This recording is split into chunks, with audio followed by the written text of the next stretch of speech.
unmanned aerial vehicle project at X, which we call WING, has as its aspiration to remove the bulk of the remaining friction from how we move physical things around in the physical world, particularly the so-called last mile problem. If you look at the history of how physical things have been moved around in the physical world, every time a chunk of the remaining friction was removed from that process, boats, planes, trains, the automobile, the Pony Express, the mail system, every one of these things, as we got more organized and removed cost and complexity from how physical things got moved around in the world became so different that it was impossible beforehand to even predict how different and how much better it would be on the other side of that introduction.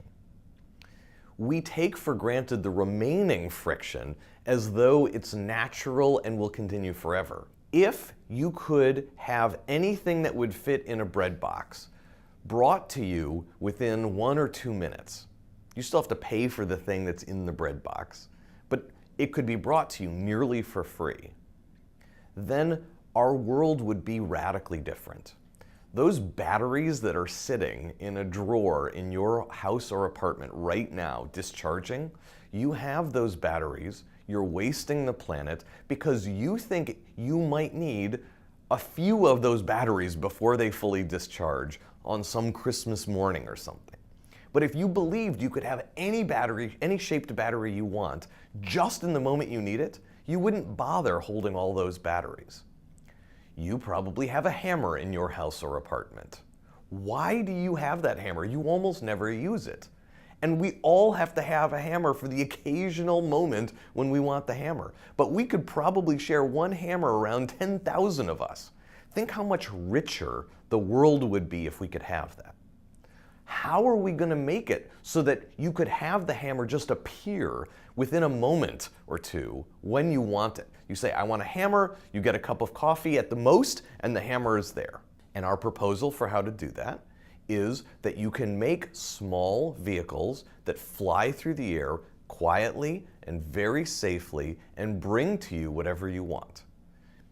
Our prediction is that at first society will adopt these for the use of delivering food. Food is something that almost everybody uses and that they use on a very regular basis. There's already a very robust food delivery market, and people express an interest in having a lot more delivered to them with respect to food.